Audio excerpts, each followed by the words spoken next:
Buenas madrugadas, amigos. Comenzamos temporada. Es un placer estar aquí una vez más. Tenemos hasta estudio nuevo en la cadena SER. Y sobre todo, tenemos un mensaje importante. Lo lógico, y más con la cantidad de investigaciones que hemos hecho este año, y este verano, apretadas, concentradas para vosotros, es que el programa se iniciase como Dios manda, con un documento sonoro en lugar de los hechos. Pero va a venir después, ¿y sabéis por qué?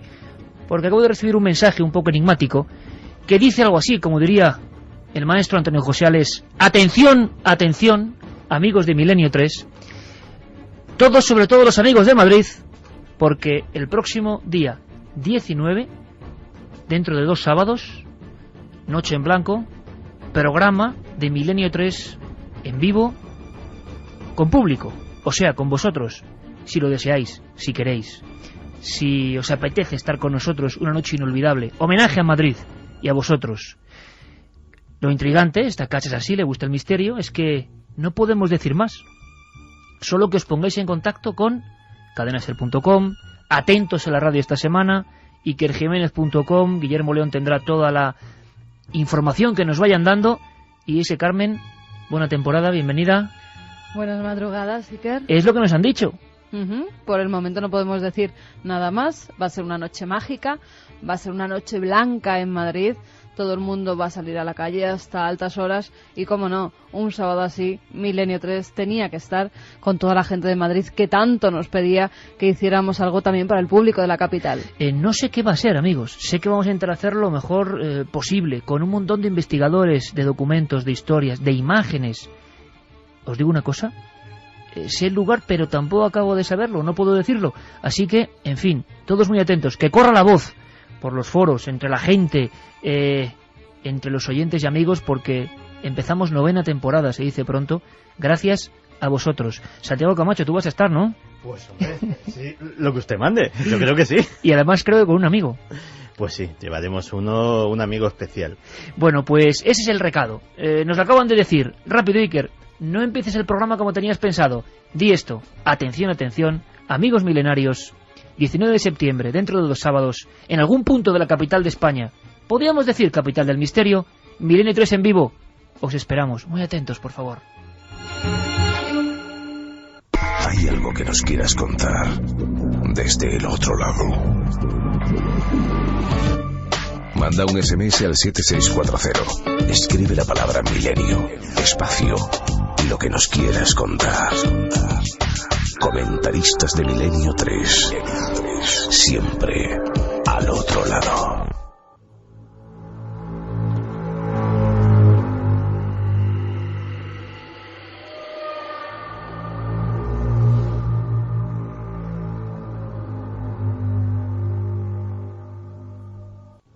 Una y 12 minutos, aquí estamos. Y ahora sí que viene tan solo una parte de la investigación. Esta noche estaremos en una casa cerca de Ronda. Estará allí Juan G. Vallejo, porque están ocurriendo cosas. Tampoco estaba preparado, es que ha surgido así y tenemos que saber por qué una familia está angustiada. Hay mucho más. Tan es así que hemos traído, desde el Perú, nuestro último viaje, una serie de sonidos que revelan un mundo del cual yo creo que jamás se ha hablado en la radio. Es un mundo clandestino, es un mundo de sangre y de espíritus, es un mundo de oro, es un mundo de maldiciones. ¿Habéis oído hablar alguna vez de los huaqueros? Los huaqueros serían los ladrones de tumbas o ajuares funerarios del desierto. Antes de que escuchéis este documento, hay muchos, nos hemos encontrado sorpresas en el desierto. Me gustaría hablaros de una historia que me contaron precisamente en esos arenales del sur del Perú. Es la historia de don Horacio. Don Horacio era un hombre no tan mayor como aparentaba. Daba la impresión de que la muerte le estaba ganando terreno. Él se encontraba mal y caminaba con una corbata impecable, el pasacorbatas de oro, quizá recordando alguna vieja tropelía o hallazgo, un traje impoluto también, un bastón señorial, pero hablaba muy poco. Decían las gentes del pueblo, próximo a Nazca, que tenía el mal de Huaca. ¿Qué le pasaba a don Horacio? Don Horacio, poco a poco, se iba convirtiendo en una calavera. No estaba muerto, pero lo parecía. Incluso le costaba pronunciar palabras. Quizá porque quería mantener el secreto de lo que le ocurrió una noche cuando vio una candela, una luz, en un cerro. Y se acercó. Y hizo lo que hacían los de su estirpe.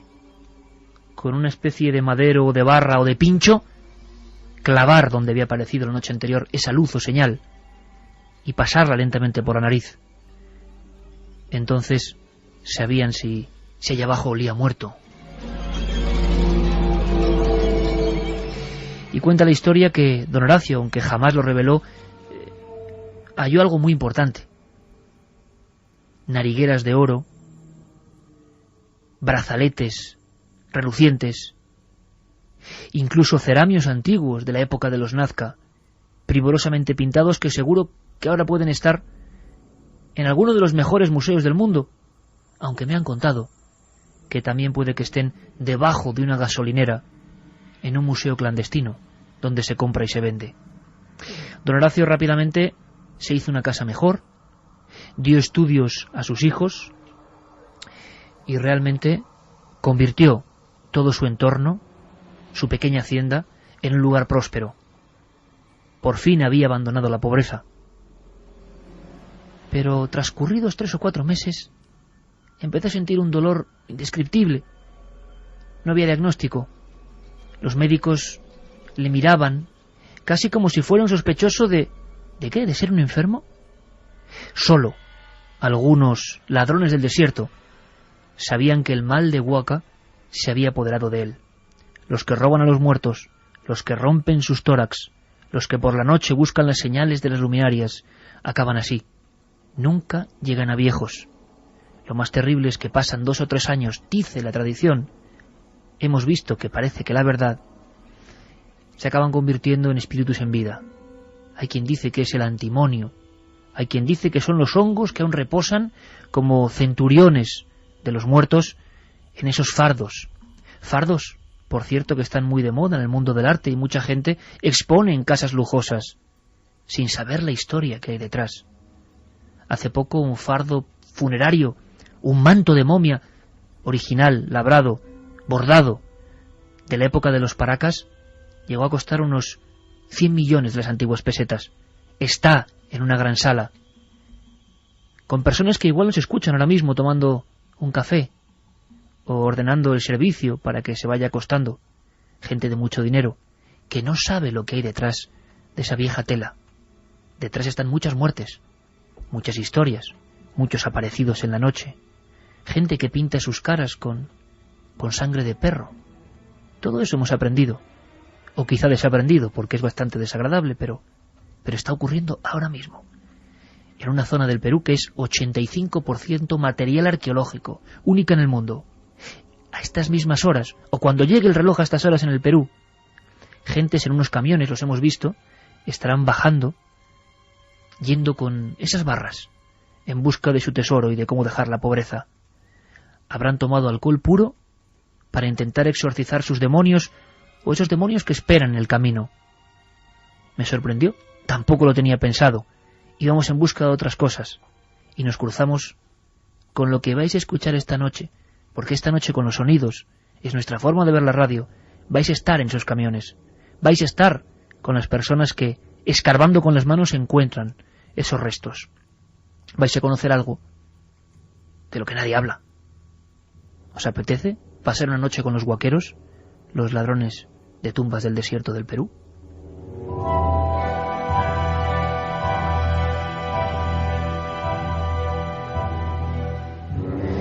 Sirva esto como adelanto.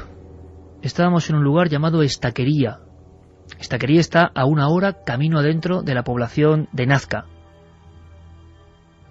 Cuando íbamos en el helicóptero, porque estábamos rodando las célebres figuras de Nazca, el llamado Cerro de los Astronautas, que creo que se filma por vez primera, nos encontramos con algo extraño.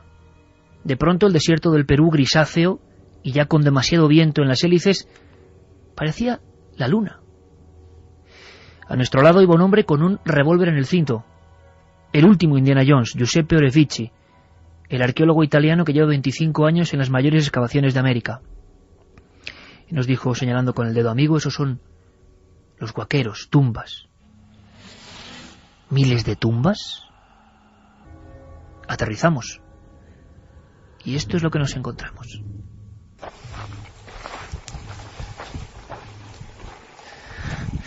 Es una impresión atravesar esta necrópolis reventada. Estamos en Estaquería, cementerio de Estaquería, sur del Perú, 1 hora de camino dentro del desierto de Nazca, y encontramos un lugar con cientos de tumbas, huesos, fardos funerarios. Es la marca de los guaqueros, la marca de los ladrones de tumbas. Con el doctor Giuseppe Orefici, 25 años excavando aquí, estamos conociendo 1000 historias. Historias de un oficio de tinieblas. Esto que vais a ver, esto es un hueso humano, cráneos, fémures, los hay a miles. Nos contaba Orefici que todo esto era blanco de huesos humanos. Los guaqueros cogen los cuerpos, excavan con palas, llevan un pincho para incluso intentar oler el carbón o la madera antigua que suele haber en los enterramientos de los Nazca. Tengo que bordear un orificio, una gran tumba, otra más, y ahora una hilera de unas 250 tumbas. Él contaba que cogen los cuerpos, los despedazan en mitad de la noche, hacen una serie de rituales bebiendo alcohol puro y se sienten ya preparados para lo que es el robo sagrado. En el fondo están robando a sus antepasados. Aquí más huesos, muchos más huesos, y un trozo de un textil de unos 2000 años, época Paracas. El sol pega de plano, aquí no viene nadie, no hay carreteras, no hay caminos, y vemos una especie de paraje lunar, y en cada orificio los huesos desnudos, ¿no? No han dejado nada. Los guaqueros a veces han tenido trifulcas a tiro limpio con la policía, han secuestrado al jefe de policía de Nazca. Son un auténtico poder. Y los arqueólogos como Orefici tienen que llevar su revólver siempre, porque tienen que ejercer de guardianes de estos lugares que son claves para la historia.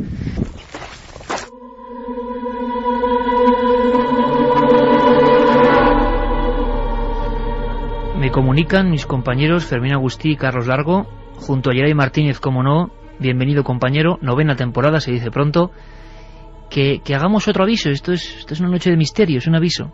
Amigos, si nos escucháis desde cualquier punto del planeta, si escucháis Milenio 3 ahora mismo, fuera de España, escribidnos porque vamos a hacer algo importante con vosotros.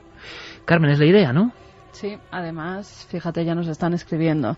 Hemos recibido mensajes desde Chile, desde Argentina, donde ya nos felicitan por la nueva temporada, nos están escuchando en directo, nos están diciendo, por ejemplo, que lo están oyendo con su hija desde su PC.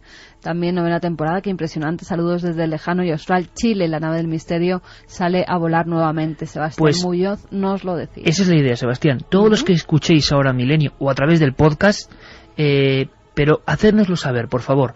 Hay 2 vías de contacto, las repetimos muy claras, para entrar hoy en contacto con nosotros, pero para decirnos, soy, por ejemplo, Sebastián, os escribo porque os oigo desde Chile. Va a ser muy importante esta temporada. 2 vías de contacto. En la web de la cadena SER, www.cadenaser.com, pueden publicar sus mensajes. Vamos a ir aprobándolos en directo para que además todo el mundo los pueda leer. Y también nuestra vía de contacto a través del mail, milenio3 con número @cadenaser.com, y la más directa para la gente que nos escucha desde España, desde nuestro país, 7640, palabra clave milenio, espacio y lo que queráis poner, vuestros mensajes. En este viaje estábamos muy asombrados, por ejemplo, de historias como la de este hombre, Giuseppe Orefici, barba blanca, anteojos, chaleco, 25 años en un lugar que es, como él decía, terrible y hostil. Él lo decía. Nos contó cosas tan de película como la siguiente. En Nazca hay que pagar para que la policía acuda a una distancia larga o peligrosa, por lo menos pagar, entre comillas, el combustible. Esa noche había sombras en las excavaciones de Giuseppe Orefici. Estaba solo. Por mucho que uno lleve un revólver, es difícil salir ahí. Decidí llamar a la policía. Pasó mucho tiempo. A la mañana siguiente llega el coche patrulla. Empiezan a examinar esas momias descabezadas, esas decapitaciones en mitad de la noche, esos robos. Cuando le preguntan datos a Giuseppe, el arqueólogo, se fija en una cosa. Las huellas que habían dejado los huaqueros, ladrones, eran exactamente iguales que las del policía. Y tantas cosas que nosotros íbamos grabando y escuchando casi sin creernos, hasta que nos dimos cuenta de que era posible, ¿verdad, Carmen?, encontrarse en vivo con una momia. Y no sé si muchas veces en la radio española se ha emitido el hallazgo de una momia real bajo el desierto y su, vamos a decir, casi excavación. Estaba Alberto Urbano, del INC, Instituto Nacional de Cultura de Perú, hablándonos de un desierto tenebroso como es el de Chauchilla, donde hay muchas momias de las que hemos hablado en alguna ocasión, desde hace 2000 años mirando al cielo todavía con pelo, con algunos fardos. Y de pronto, compañero nuestro, José Alberto, se fija en algo que reluce siempre a la casualidad, una especie de piecita blanca perdida que incluso pensó que podía ser algo del equipo y la tocó. Y sintió un escalofrío. Y estábamos grabando ese instante. Incluso yo, pido disculpas, digo algún improperio, no debe decirse esto en la radio, pero así se grabó y así debe sonar. Nunca pensamos el equipo de Milenio 3 estar asistiendo con un arqueólogo al desenterramiento de una tumba en ese desierto de los huaqueros. Este sector de tumbas tiene aquí, por lo menos, aquí hay uno de... Hostias. Mira. Acá está, inclusive, mira. Esto que lo graben, ¿eh? Mira, inclusive, lo que te digo, el algodón. Yo les enseñé esto para demostrarles de que aquí hay. Increíble. Hubiera traído yo un... Y si vamos limpiando, es limpio, por favor. Perfecto. Va a ir apareciendo cerámicas, ¿eso sería, doctor? Es parte de una costilla de una persona, por la coloración y por lo grosor que puedo entender, se trata de una persona de edad adulta. Aquí, que nos permite visualizar de alguna manera que aún contiene el tejido de la persona. Mira cómo vamos un poco visualizando la otra sección de la costilla. Perfecto. Entiendo que esta es la columna vertebral, la parte de la columna vertebral, y aquí se va observando la parte de la costilla de la persona. Madre mía. Hagamos un poco más la limpieza. Permítame. Entonces vamos visualizando. Este es el húmero y el radio. Húmero, cúbito y radio. Estamos hablando del miembro, del brazo y del antebrazo de la persona. Y esta parte del algodón, que si pueden visualizarlo, nos está indicando claramente el proceso de tratamiento o enfardelamiento del individuo. A ver, sigamos limpiando. Sí. Perfecto. Estaría en posición encogida ahí el brazo. Perfecto. El patrón de enterramiento de los individuos de este Valle de las Trancas es básicamente en posición fetal o de cuclillas, así como esta tumba que hemos tenido la casualidad de poder encontrarlo.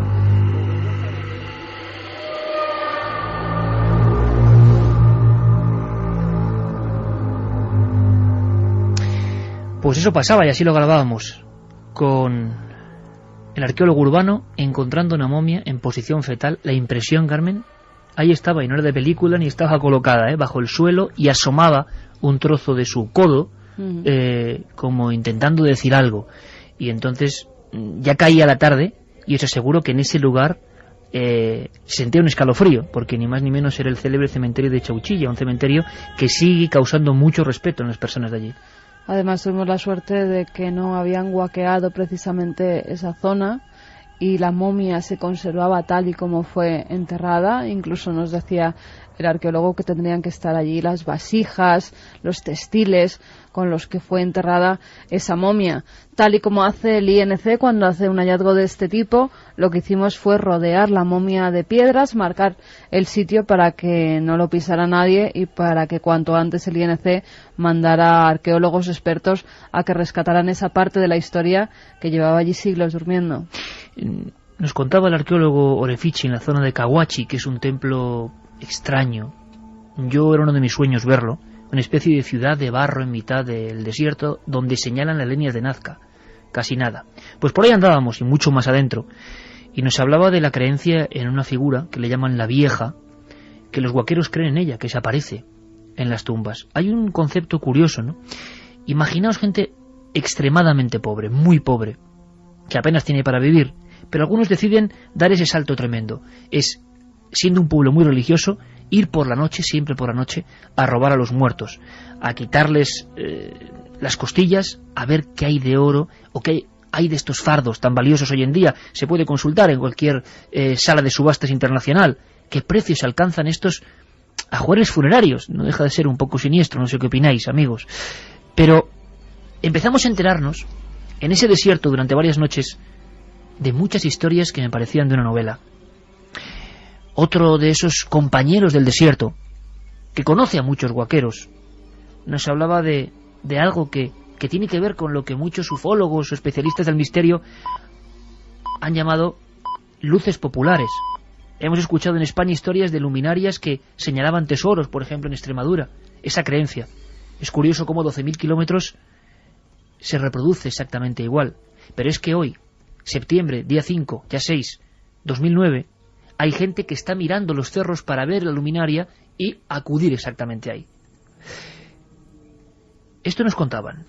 Las candelas y las luces señalan siempre el camino correcto. ¿Qué será? Una quebrada que yo vivo a 150 kilómetros de Lima. Sí, sí. Hay una quebrada así, casi parecida como esta, pero los cerros son más grandes. Y que resulta que había unos campos así desérticos, y cuando en las noches, en junio, y se veían candela. De la nada, Sí. veían candela. Entonces decía, pero ¿quién está quemando? Si no hay nadie vive. Es el fósforo de los muertos, ¿no? Y se quemaba, y había una candela, y entonces como ellos ya sabían, iban al lugar y hacían una señal. Sí. Al día siguiente, eso lo veían de noche, y de día iban, lo excavaban, pero no sabían, pues que excavando, encontraban, por decir, unos cajones de cuero llenos de oro, o cántaros llenos de oro, y ese antimonio los mataba.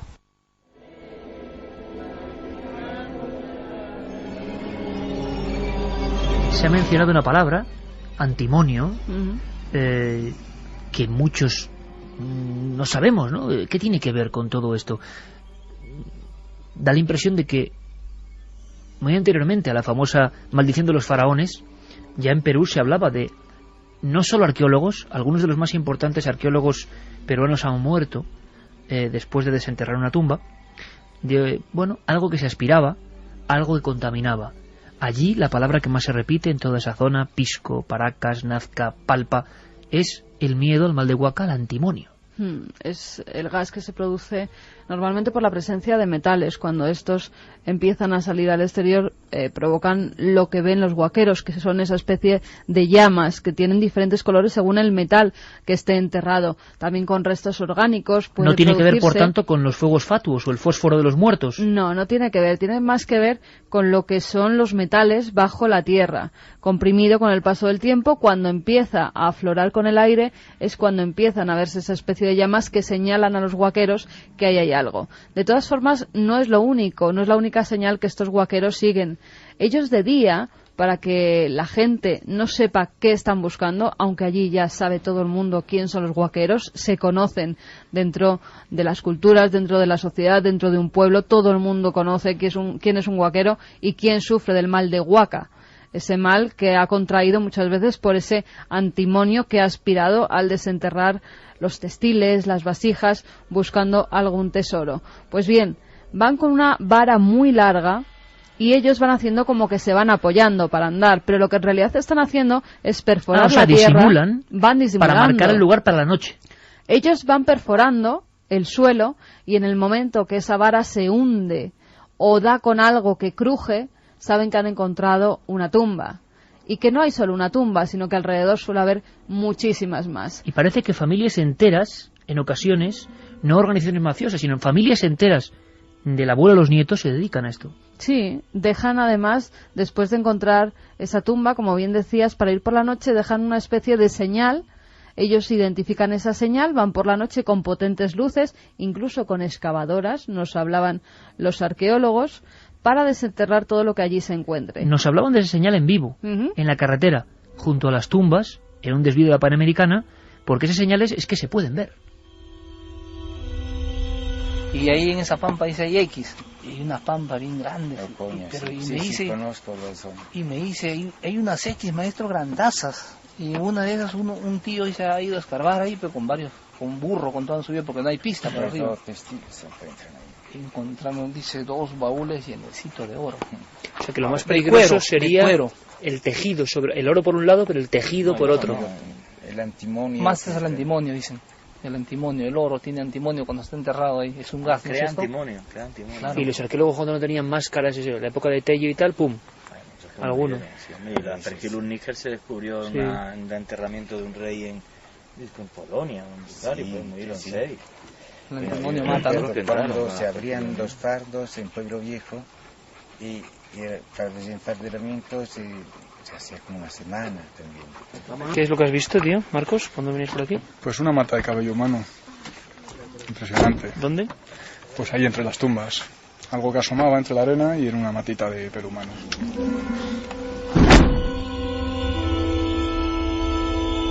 Esa era la puerta de nuestra furgoneta, la tertulia con Orefici, Juan G. Vallejo, los amigos peruanos, y llegaba Marcos Macarro, el famosísimo ya cámara que se enfrentó al toro, allí en el Toro del Perú, ni más ni menos, diciéndonos que había grabado, él siempre busca esas cosas, ¿no?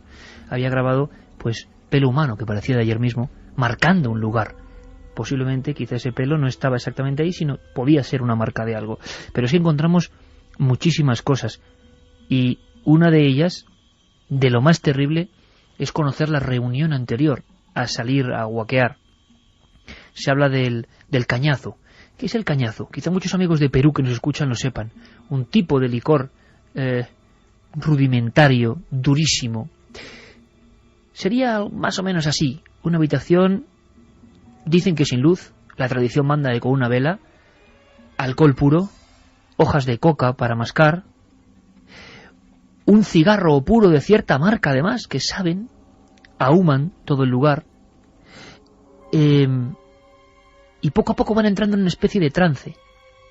Saben la señal, han visto la extraña candela que marca que hay tesoro, y salen con sus varas, con algunos cuchillos por si acaso. La noche del Perú, del desierto del sur, no es fácil, y con ese disimulo del que hablaba Carmen, van acercándose al lugar. Pero ¿sabéis lo que hacen antes?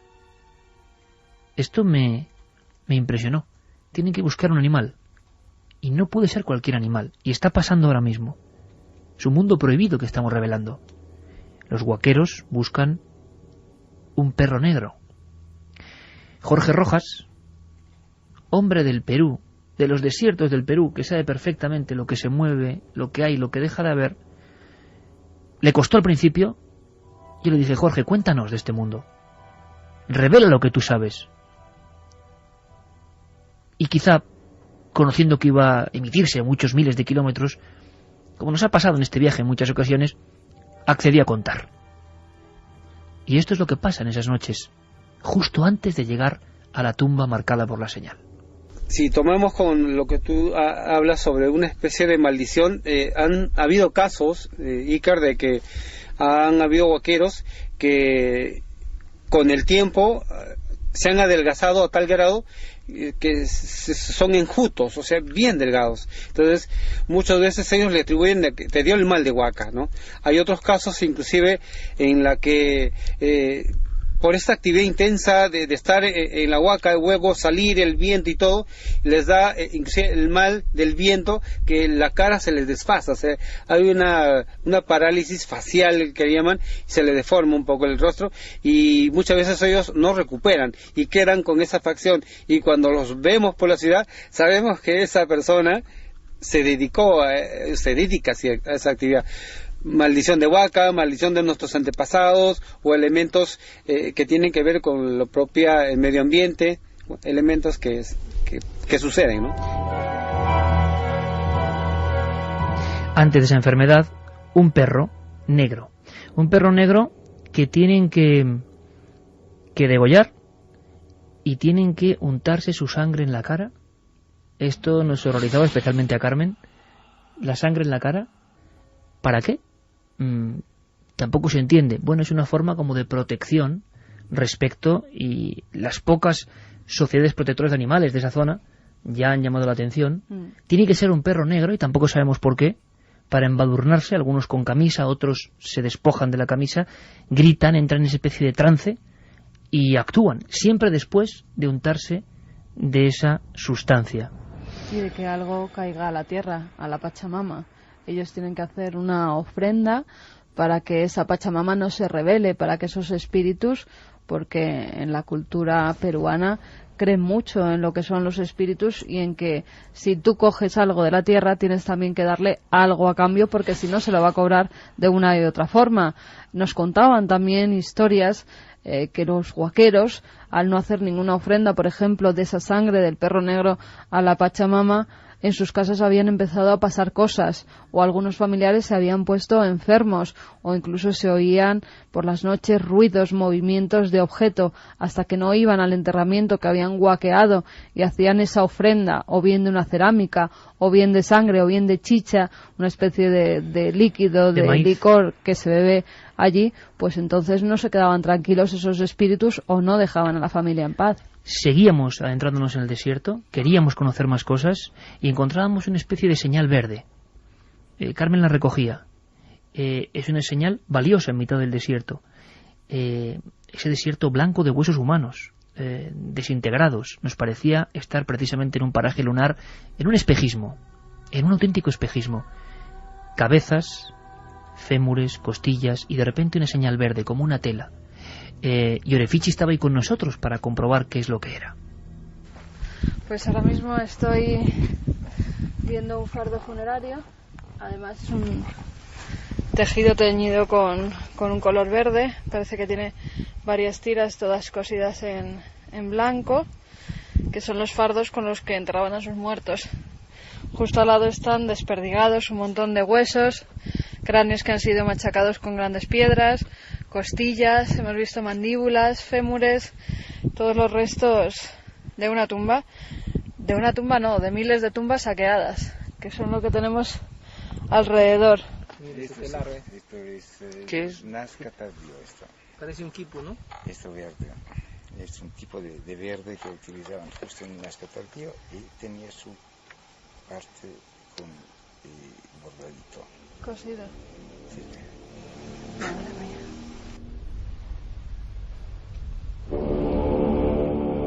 De pronto, con otro de los arqueólogos, encontramos otro de esos bordados, tiramos un poco, y era el cuerpo partido de un niño, con los brazos, con una especie de traje, decapitado. Aquel era el desierto del horror, lo más extraño que yo he visto. Juanje, que nos acompañaba, decía: yo he visto arqueología profanada, pero es que esto... La imagen de que las calaveras con sus ojos huecos te estaban mirando, algunos en su última sonrisa, esos cráneos desperdigados, porque la acción tiene que ser rápida, porque no hay mucho tiempo que perder, y además hay que destrozarlo todo en busca de los elementos de valor. Lo humano no sirve. Ya uno se ha exorcizado contra ello. Quizá esta noche esté ocurriendo, dentro de unas horas ocurrirá allí. Hoy en día, uno de los grandes peligros para la cultura arqueológica peruana es luchar contra los ladrones de tumbas. Nos parece del 19, ¿verdad? Incluso aquí Carmen tiene un dossier que ha sacado de cómo identificar y luchar contra los huaqueros, pero es muy difícil. Hoy en día, de cada 3 piezas que se extraen, 2 no van a la línea oficial, a los museos, sino que se ocultan en otros recintos clandestinos, donde los huaqueros lo que suelen hacer rápidamente es fundir el oro. ¿Os imagináis? Oro de hace 2000 años, como ha ocurrido con la llamada diosa de los báculos en la zona norte. Cosas prodigiosas, como iba a ocurrir con el llamado Tutankamón de América. Simplemente, para no dejar huellas, lo funden con métodos rudimentarios y acuden a las joyerías con esos lingotes extraídos de lo más antiguo de sus antepasados para cobrar dinero, no mucho. Y rápidamente, la mayoría de los huaqueros, es lo que nos han comentado, dedicarse de nuevo a gastarlo en cañazo, en alcohol, como un círculo vicioso que nunca para. No, ha habido muchos problema. muertos ya entre arqueólogos, asesinatos, sacrificios entre huaqueros y personas del orden y policías. Secuestraron al jefe de policía de Nazca, y no solo eso, sino que ya algunos, nos comentaban, han pasado del sacrificio del perro negro a, en ciertos tesoros, dejar otro tipo de sacrificio, un sacrificio humano, matar a alguien antes de, como ofrenda a la tierra, antes de empezar a excavar.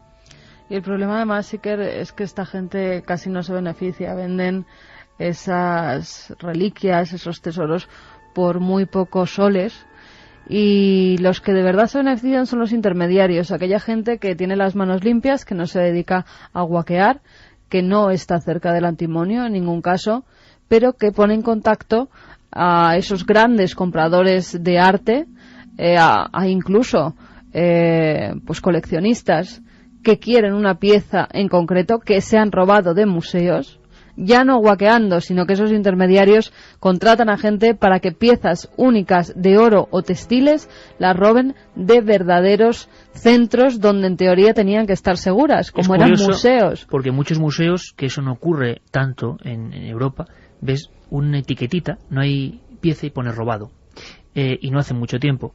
Pero Orefici, ya llegando a las excavaciones, ya tarde, se sinceraba, es un hombre ultracientífico, pero tenía que confesarnos varias cosas que le habían ocurrido. Por ejemplo, aquella noche, en la zona de Pisco, donde encontraron extrañas momias sin cabeza. Y dijo, bueno, vamos a dormir en las tumbas. Voy a contratar a 2 personas para dormir dentro de las tumbas, para vigilarlas. Este es el fin de la historia. Aquí sí, entonces... El sistema del palo con pincho, decíamos, ¿no? Sí. Era una barreta de fierro de este tamaño con su... Incluso decíamos con olores, ¿no? Giuseppe nos contabas, oliendo a ver si había carbón, ¿no? Porque si hay ceniza, lo olían, se olía muerto, cosas así. Y ahí al frente estaban trabajando, entonces había un problema de unas tumbas que estaban escalando, y digo, señores, tenemos un problema, tenemos 4 tumbas abiertas, en una duermo yo, en una duerme usted, en una duerme usted, le pago no sé cómo día. Después, uno de los 4, no todos, uno de los 4 obreros le vino un golpe y se murió. El año después no encontraba a nadie que quería trabajar conmigo, porque el otro se había muerto por el mal de Huaca.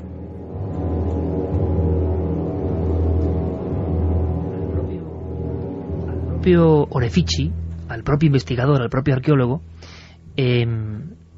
cuando llegaba pidiendo gente para ir a trabajar a la excavación de las tumbas, bueno, pues le ponían la cruz con los dedos prácticamente, las madres de esa zona, protegiendo a los suyos y llamándole pistaco, que quiere decir arrancauntos o sacamantecas.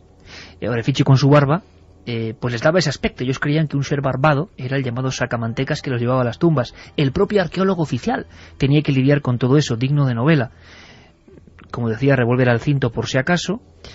Historias increíbles, vigilando él solo y pagando de su dinero tumbas y tumbas, hasta que empezó a darse cuenta de que, caramba, le iba sacando los cuerpos. Imaginaos esto, por favor, en un cuartucho, pero en un cuartucho levantado con latones. Así trabajan los arqueólogos en el Perú, sacando las momias, muchas veces de noche porque con el sol es imposible, y poco a poco desenfardelando o quitando la ropa para catalogarla. Y tiene que confesar que muchas veces han pasado cosas curiosas.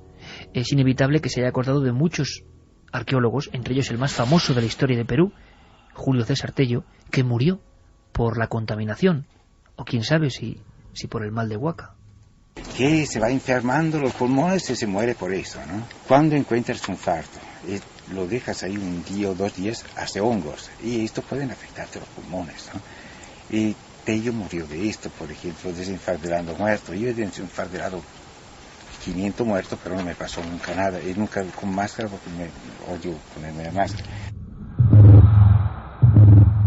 Ahora que tanto se habla de máscaras de protección, el amigo Giuseppe Orefici, al que es un homenaje, que sigue allí, decía, no me la pongo, y si tiene que llegar al mal de Huaca, que llegue. Pero a él no le ocurre, pero le ha ocurrido a otras personas que han ido después a investigar justo donde ellos estaban. En el Perú se cree en esos espectros, en esas figuras que han quedado entre la vida y la muerte y que guardan una tumba violentada. Él no lo cree, o eso nos dice. Sin embargo, le han pasado cosas tan alucinantes, tan de libro, que nos contaba ahí mismo, delante de las tumbas, de esta forma. En la cueva, una de las cuevas donde hemos trabajado, entonces cueva seca llena de esterco de murciélagos. Hemos trabajado como 20 días o así. Después que nosotros salimos, va un profesor con sus alumnos a visitar el lugar para hacer ver dónde habían excavado y murieron 2. Y la lista de muertos hace que el trabajo sea apasionante pero inquietante. Aún quedan personas de este tipo. Pero fíjate, Carmen, yo me quedo con una expresión. Escuchamos muchas cosas, las íbamos recogiendo en las libretas y en los sonidos para nuestra gente de Milenio 3.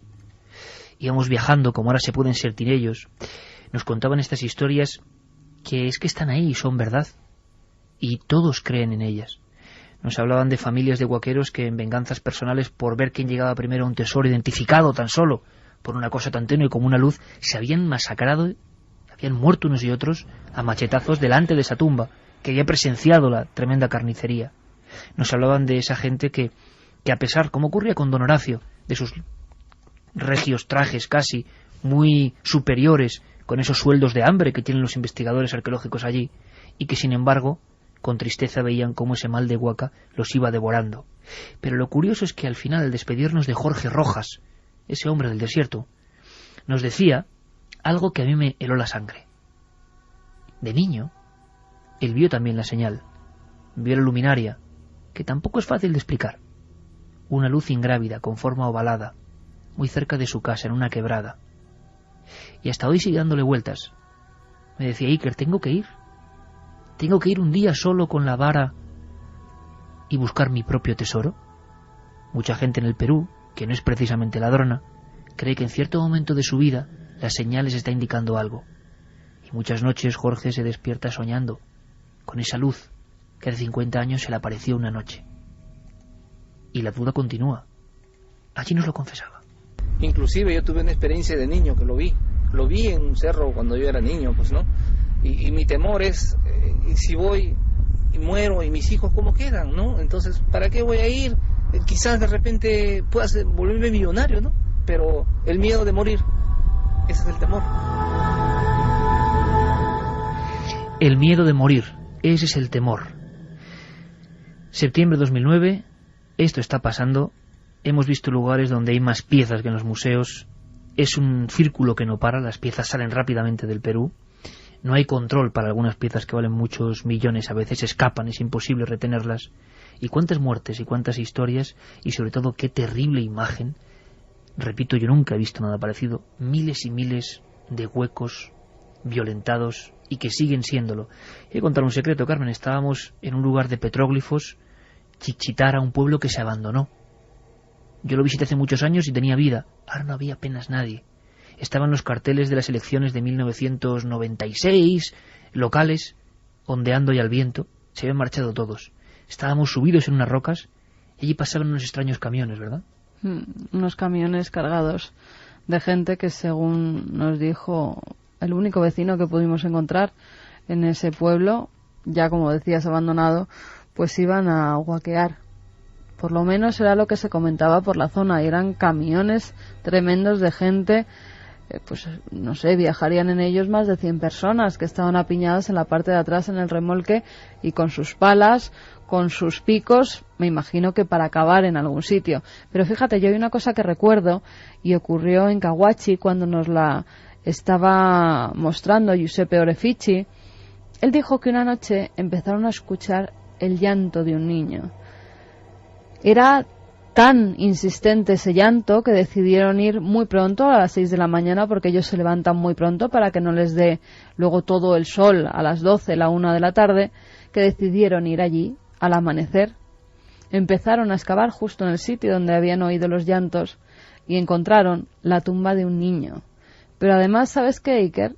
Rescatando de los libros que pudimos comprar en Perú estos días, leyendo muchos de ellos, dice la tradición que las tumbas también se encuentran porque el llanto de un niño dice dónde está enterrado.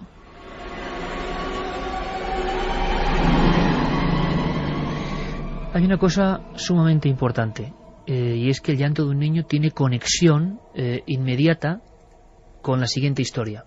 Quiero que tengamos rápidamente contacto, por lo menos para que nos diga dónde está, cómo, y en la segunda hora os invitamos a otra investigación en vivo. Dentro de un hogar, Juanje lleva ya un tiempo haciendo una serie de pruebas. Le vamos a pedir aquí, entre todos, y podéis hacerlo vosotros, que haga ciertas cosas, porque ha llevado un equipo, creo que interesante, porque, y esto no está preparado en concreto, esta historia que se saca Carmen de la faltriquera, como suele hacer, y que nos deja impresionados, resulta que es que el llanto de un niño es el protagonista de la siguiente historia. Cerca de Ronda, vamos a acudir, ahora llamaremos a Juan G. Vallejo. Así son las historias, y así las contamos porque están pasando. Yo sé que Urbano, Orefici, Rojas, tantos amigos nos lo perdonarán, ¿verdad? En el buen sentido, sabían que lo íbamos a contar. En el fondo revelamos un mundo absolutamente oculto, que no sé qué le habrá parecido a nuestros amigos de cadenaser.com, que pueden dejar ahí sus comunicaciones, o 7640, palabra clave, milenio.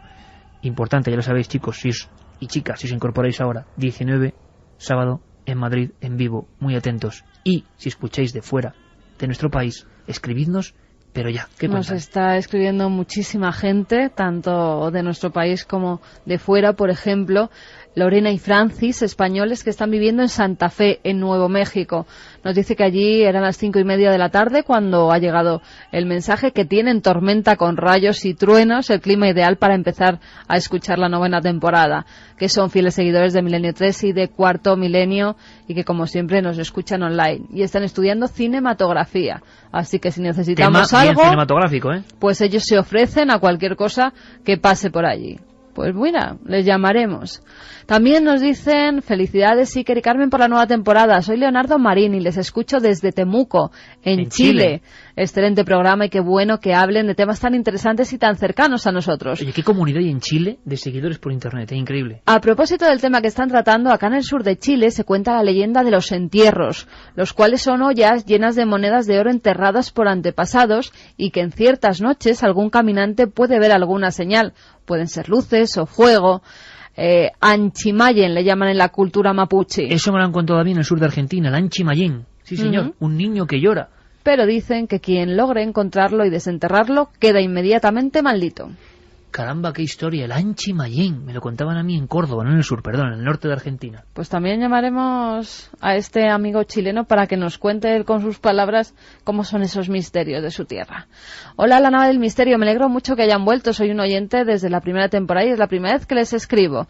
Dice que está en su taxi en Santa Cruz de Tenerife y que somos la mejor compañía. 2 meses o muchos sábados sin la nave del misterio. Que gracias por volver. También Sonia, que nos escucha desde Bélgica en directo por internet. Un saludo a todo el equipo. Desde Bélgica. Fermín Agustí, que será uno de los coordinadores de esta nueva historia. Vais a ser protagonistas. Si escucháis, si vivís desde fuera de España. Importantísimo. Y vamos a ir haciendo un listado simplemente, Carmen, de toda la gente que está escribiendo desde fuera. Me encanta porque vamos a aprender mucho con ellos. Me dicen que tenemos conexión con Juan G. Vallejo. En fin, la historia tremebunda como pocas. Juan G. Vallejo está en algún punto cerca de la serranía de Ronda. 1:57 ahora mismo. Juan G., buenas noches. Hola, buenas noches, Iker, ¿cómo estás? Pues nos llega el sonido muy bien, cosa que me alegra porque estás... defínemelo con 3 pinceladas, por favor, y a la vuelta analizamos todo. Una casa, nos llaman por algo, ¿no? Sí, pues es una casa en la localidad de Arriate, muy cercana a Ronda, en la que desde hace unos 10 años que la casa se reconstruye, pues empiezan a suceder todo tipo de fenómenos anómalos. No solamente el hecho de ruidos extraños, o golpes, o pasos, sino que, bueno, por ejemplo, cuando la casa se reforma, ya encuentran aquí restos de haber hecho rituales gente del pueblo, hay apariciones de sombras, hay una noche incluso en la que los platos y los vasos que están en la cocina salen despedidos, por lo cual los dueños tienen que llamar a la Guardia Civil. O sea, un pequeño infierno hecho realidad en esta casa que muchas veces atormenta a la gente que está aquí. Me has contado una cosa que sí que me sorprende, Juanje. Hemos oído muchas historias, pero que estas personas llegan a vivir a un lugar y encuentran restos de haber hecho Ouija o espiritismo en la casa que van a alquilar. Luego te puedo pasar el teléfono con Mónica, que es la testigo, que te lo puede contar directamente, que es la dueña de la casa, es uno de los familiares que es dueño de la casa, y te contará exactamente qué tipo de restos pues encontró ella y te los puede describir de primera mano. Juanje, dime. Lo curioso es que justo en ese lugar donde aparecen los restos de la Ouija y de esas invocaciones, a nadie sabe qué, donde su hermana tiene el infortunio de poder encontrarse con unas sombras extrañas que la atormentan durante algunas noches. Bueno, lo vas a contar todo y además lo bueno es que vas a poder deambular por este lugar y hacer ciertas pruebas, y queremos que sea eso, una investigación en vivo. Nos colamos, ¿no?, en esa introspección en una casa donde ahora mismo nos pedían pues cierta ayuda, o por lo menos que estuviésemos ahí. Y va a ocurrir después de las noticias, por supuesto. Tenemos tema caliente, Santi, después los guaqueros, ni más ni menos, que nos parece imposible en Europa, aunque hubo casos, y ahora esta casa. Habrá que pensar qué puede hacer Juanje, qué se nos ocurre, Santi, para que Juanje pues indague y podamos casi escucharlo. Pues vamos a ver si echamos mano de ese equipo que se ha llevado y se nos ocurre algún buen experimento. Vamos a ello, chicos. Yo creo que merece la pena estar muy atentos y seguimos recibiendo vuestras comunicaciones. Claro que sí, investigación en vivo a la vuelta en Milenio. En Madrid, programa en vivo, y iremos dando la información tanto en la cadena SER, a diferentes horas de la programación, como cadenaser.com e ikerjimenez.com. Y ya estará, imagino, esta información rodando también por ese mundo del ciberespacio. Haremos un programa en vivo. Me han dicho que el aforo puede ser limitado, que será limitado. Habrá que agenciarse gratuitamente, por supuesto, de algún tipo de entrada o de dispositivo, pero nos irán informando a nosotros mismos durante esta semana. Y al mismo tiempo estoy viendo Croacia, Noruega, toda América, en fin, sitios de lo más dispares. Están escribiendo gente que van a ser parte importante del programa. Bélgica, Australia, Nueva York, Tokio. Es que tenemos repartidos muchos milenarios por el mundo y seguro que van a tener que contarnos durante esta 9ª temporada muchísimas cosas. Turín, veía por ahí. Es decir, gente que vive y que conoce esas ciudades. Pues queremos contar con ellos, con su visión de esos lugares. Os iremos contando brevemente, pero en estas semanas tenemos que recopilar el mapa de amigos milenarios que están fuera de España, que les guste el programa y que seguro que les guste el misterio y los temas, digamos, interesantes, o que procuramos que sean interesantes, que aquí desarrollamos. Pues dejábamos la primera hora con Juan Jesús Vallejo, nuestro compañero desplazado a la serranía de Ronda, a las inmediaciones de esa maravillosa localidad, porque una familia pedía ayuda de forma muy especial, ayuda o por lo menos atención, ¿no?, que es lo que se puede dar cuando alguien está viviendo en su propia casa una serie de fenómenos, de misterios. Un hecho diferenciador, extraño, era ese. Cuando llegan a alquilar una vivienda a ese lugar, pues resulta que esa vivienda ya estaba marcada, ya hablaban de ella, como en tantos pueblos se habla siempre de un lugar, y sobre todo, lo más raro, ¿no?, que había restos de cosas, restos de algún tipo de juego que tiene que ver con el espiritismo, y que desde luego eso ya es mala señal. Juanje incluso estaba con algunos de los protagonistas. Juanje Vallejo, ¿sigues ahí? Juanje, vamos a ver, puede que haya algún problema. Juanje, 2 y 11 minutos, ¿sigues ahí? ¿Me escuchas? Sí, yo te escucho perfectamente. Ah, perfecto. Aquí no llegaba la señal. Además te recibimos bien. ¿Podéis describirnos dónde estás ahora? ¿Cómo es la casa? Así a grandes rasgos. Hablamos de una casa antigua, de una casa ya reformada, comentabas, moderna. Sí, pues es una casa que puede tener en torno a los 80 años, una casa de campo en las afueras de Arriate, muy cerca de Ronda. Ha sonado un teléfono de repente. Ha sonado un teléfono, que es el teléfono fijo, para que Mónica, la dueña de la casa, pueda también comentar las experiencias que ha tenido como testigo, y yo estoy enganchado, conectado al teléfono móvil. Entonces ahora mismo estoy en el salón, estoy con la familia, con el equipo de rodaje de Cuarto Milenio, que llevamos aquí 2 noches ya pues haciendo pruebas psicofónicas y toda una serie de experiencias. Y bueno, pues estaremos sentados en el salón de esta casa tan antigua, reformada, como te comentaba, en las afueras del campo. Una casa que, como te dije, al estar mucho tiempo abandonada, ya que Mónica y su familia vinieron de Francia a volver a habitarla hace unos 10 años, pues al parecer gente del pueblo, o de las afueras del pueblo, porque no se sabe, pues hicieron rituales en la Ouija y dejaron restos de esa actividad aquí en la casa. De todas formas, ya te digo, fue a raíz de vivir aquí cuando empezaron los fenómenos, que no han cesado hasta el día de hoy. Y tenías cerca entonces a Mónica, me comentabas. Mónica está ya puesta en el teléfono fijo y si queréis podéis hablar con ella. Mónica, buenas noches. Buenas noches, Iker. Hola, ¿cómo estás? Gracias por atendernos, gracias por permitir que el equipo esté ahí con vosotros de cara a una investigación. Oye, ¿qué es lo que ¿Qué es lo que os encontráis cuando llegáis a ese que va a ser vuestro nuevo hogar? Bueno, pues nosotros cuando vinimos aquí pensábamos que era una casa común, pero luego pues resulta cuando llegamos nos encontramos lo primero en el suelo de la vivienda, en una habitación, había como un pentagrama pintado en el suelo con unas velas y una ouija de cartón, y bueno, nos entró un poco de miedo, pero sin más. Pero luego resulta que cuando pasaban las noches empezamos a escuchar pues ruidos como golpes, pasos, voces, y bueno, cada noche era peor.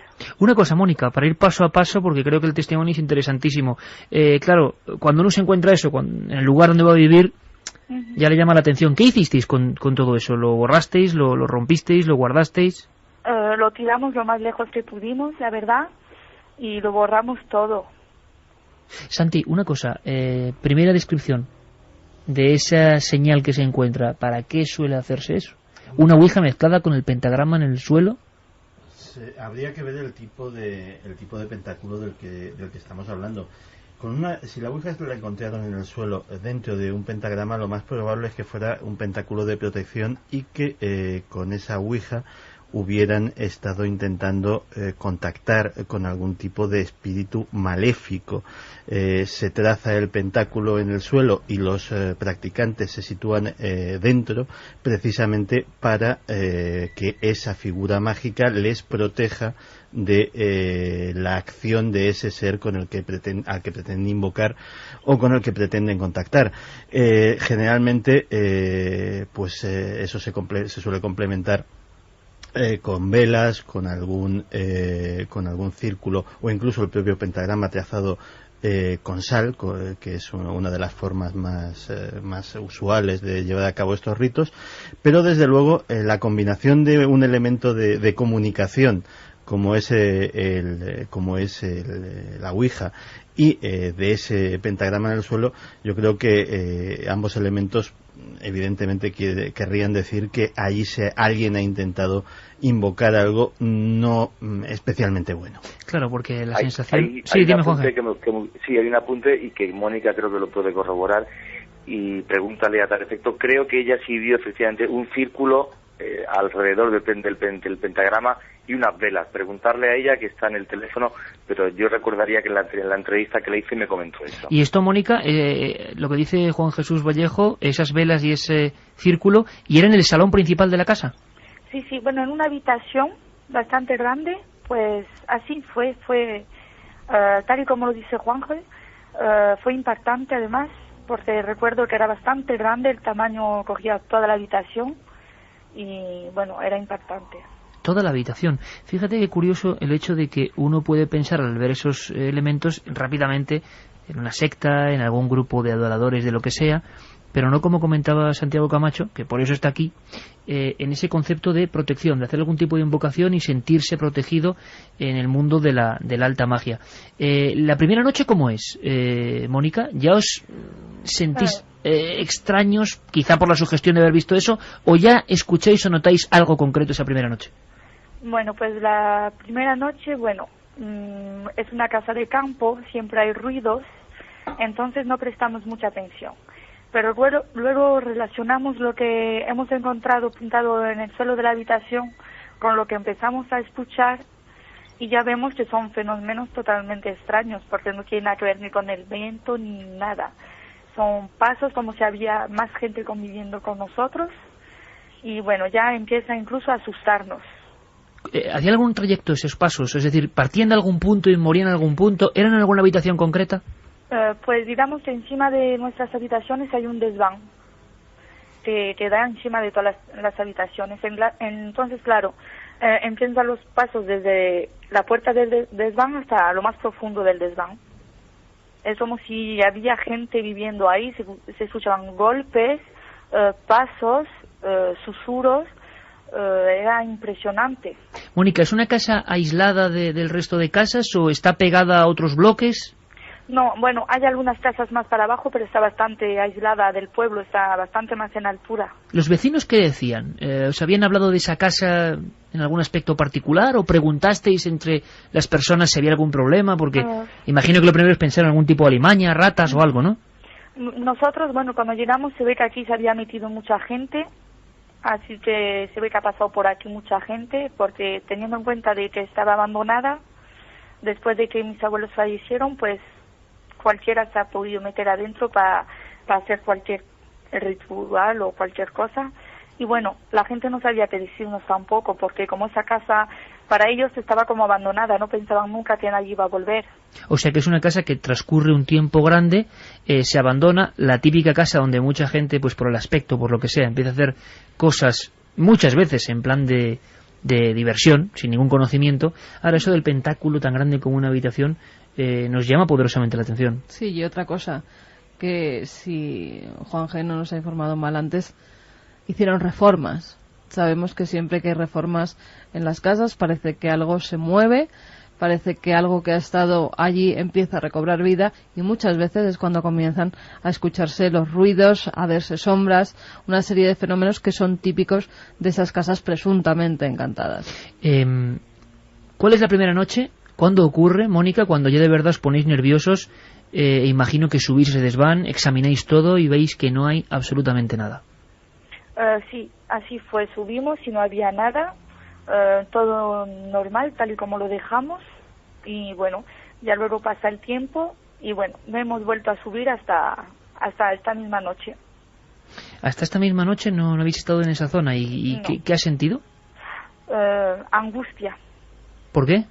Yo diría que angustia porque ver de dónde provienen los ruidos y ahora tener yo que subir de dónde vienen me ha impactado un poco. Juanje y Mónica, que seguimos en contacto y nos lo está contando fenomenalmente y se lo agradecemos un montón. Sé que toda la audiencia, cientos de miles de amigos están ahora, en fin, pegados porque qué bien contado, con qué rotundidad, y es simplemente lo que ella y más personas están viviendo, ¿no? Han vivido. Juanje, ¿ese desván cómo es? Yo no sé si podemos hacer la experiencia de que tú subas a ese lugar. ¿Estás cerca de ese sitio? Puedo subir, estoy cerca, sí, estoy cerca.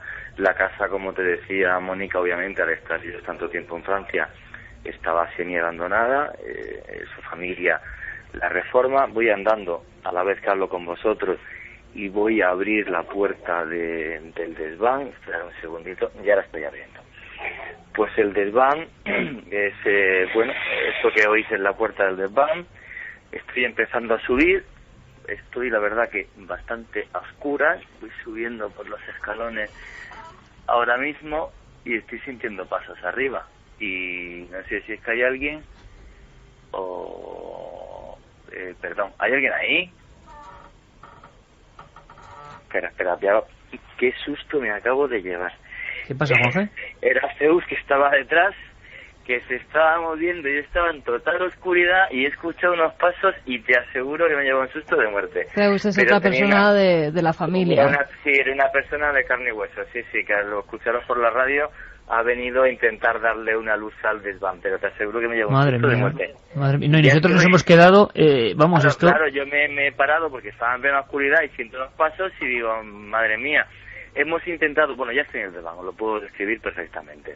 Cuenta. Como te comentaba, en la parte de arriba de una casa de campo, con lo cual el techo es de madera, con vigas de madera que ya han sido reformadas y restauradas, con unas columnas en medio de ladrillo. Todo está restaurado, el suelo es de terraza y bueno, pues sirve de almacén para las cosas de casa. Pero como decía Mónica, desde hace un tiempo prácticamente no suben, jamás suben de noche, hasta que hoy y ayer por la noche estuvimos haciendo aquí experiencias para poder obtener psicofonías, y sí es cierto que el nerviosismo de Mónica pues era palpable. ¿Por qué no se obtuvieron psicofonías? Claro, si hay un susurro que sí que me gustaría llevar al ordenador para ver si dice algo en concreto, pero sí se escucharon un par de pasos que la máquina captó, que el minidisc captó y que nosotros no.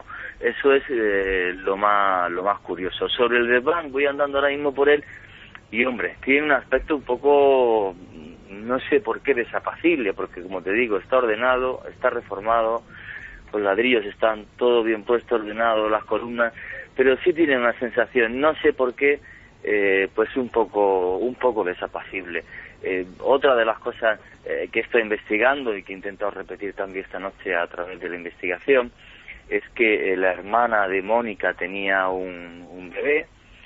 Pusieron un receptor y emisor de radio de los que venden para los niños por si lloraba o se escuchaba alguna cosa, y de repente en ese dormitorio que está justo debajo mía, justo debajo de este desván de donde salen todos los ruidos, pues los padres, la hermana de Mónica empieza y su marido empiezan a escuchar una serie de ruidos extraños, como susurros, como un niño llorando. Se levantaban pensando que era su hijo el que estaba llorando, y el niño estaba dormido perfectamente. O sea, a través de la radio se escuchaban unos llantos que en la casa no existían, lo que hizo que la hermana de Mónica y su marido Juan, al que he entrevistado para Cuarto Milenio, optaran por llevarse la cuna del niño a su cuarto y prácticamente tirar a la basura aquel aparato de radio que tanto miedo le hizo. Es una forma de obtener psicofonías o de transcomunicación que les salió de forma natural sin ellos saberlo, y que realmente les impactó hasta tal punto que que cambiaron la distribución y se llevaron al niño justo hasta su lado.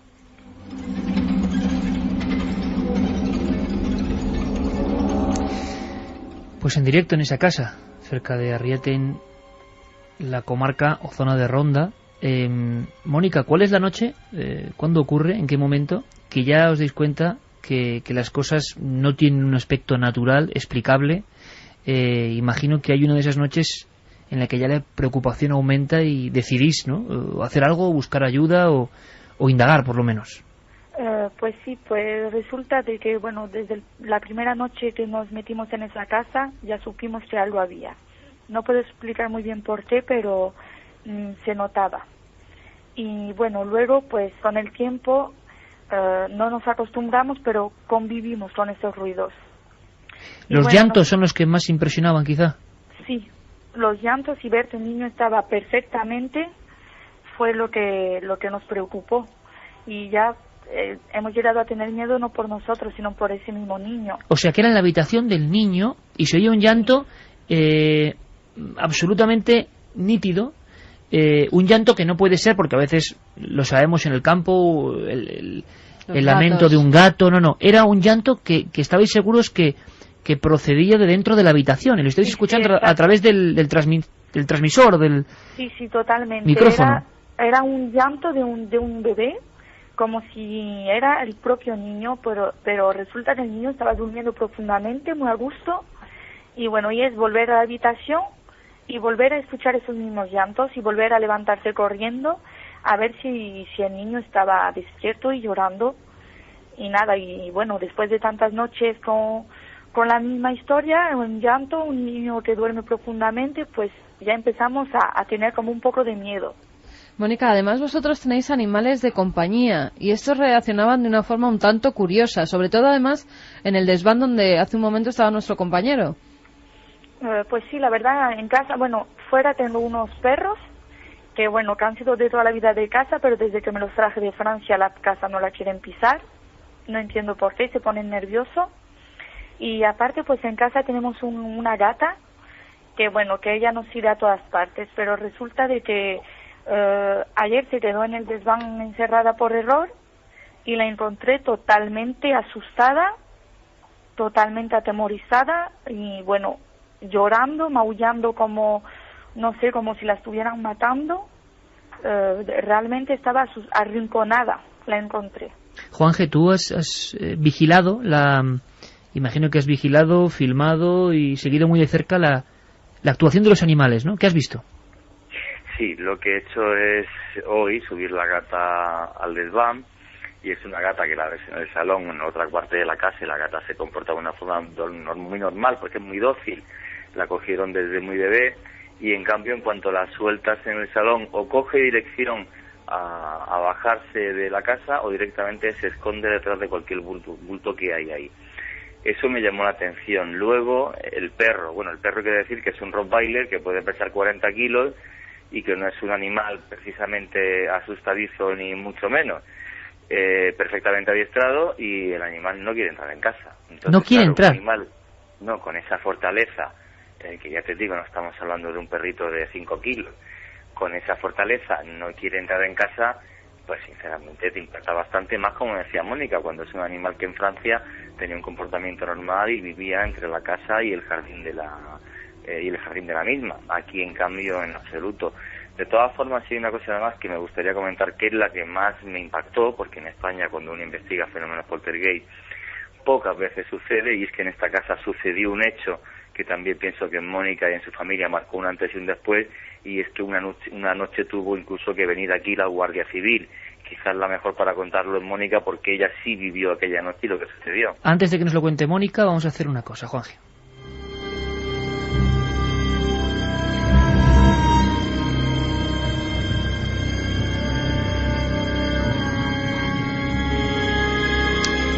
Dos y 28 minutos en la vuelta de Milenio 3. Juan Jesús Vallejo con Mónica. Hay que decir que también su esposo ha vivido acontecimientos, su hermana, es una familia entera, en una casa ya con tradición. Pocas veces hemos visto un caso completo, ¿no?, por la cantidad de testimonios. Y es Mónica la que está además siendo portavoz. Y se lo vuelvo a agradecer, porque hay que ser muy valiente.